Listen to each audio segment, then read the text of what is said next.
Welcome back. Yesterday we shared some of the history of legendary Sonny Jim Park. Found out a little bit how much that park and Little League Baseball mean to so many here. Today, we see their response to a field destroyed. All the days you'd spent, all the fun, and all of a sudden, you got a fence laying over a bleacher, you got lights laying on the ground.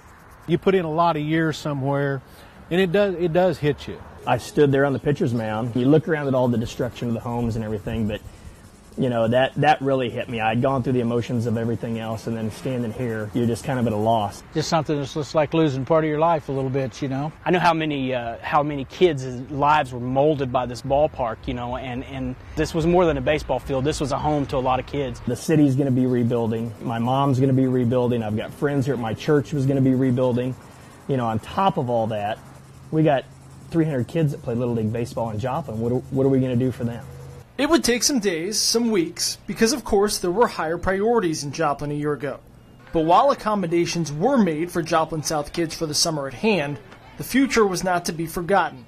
I kept driving by and trying not to look at the high school because I'd cry, and looking the other way and kept seeing Sonny Jim, which was just about as depressing because it's been there forever. I just kept thinking, when are they going to be able to do something?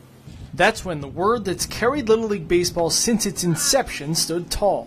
From day one, 1950, all the way up to now, it's just a lot of volunteers out here working. From working in the concession stand to umpiring to working on the field. It's kind of synonymous with what's taking place in Joplin when you look at it. I mean, this whole town's being rebuilt on a volunteer basis. I don't know if you'd see that anywhere else in the country, really. I mean, I think it's the way that Joplin is. The volunteers are doing it for one reason. That's the kids. Thousands of volunteers, hundreds of thousands of dollars would come. Operation Blessing rebuilt the outfield wall. The Webb City Elks have spent weeks on the concession stand. Dusty Smith and Smith Construction literally gave up the key to their yard. Large donations from Mike and Kim Davis at Davis Construction, as well as Troy Richards at Joplin Building Materials. My son actually grew up in the Joplin South Little League from T-ball all the way up to Sonny Jim Park. We spent many a night sitting on those benches watching him play. So my wife and I felt it was something we needed to give back to the community and to Joplin South Little League. I just wanted him to have his ball field this year to play on, and all the other boys, and it to be there like it's always been. It's supposed to be there. It is.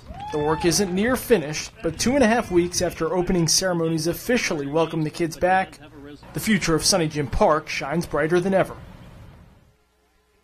Continue to rebuild the park. You can help the Sonny Jim Disaster Relief Fund by visiting their Facebook page at Joplin South Little League.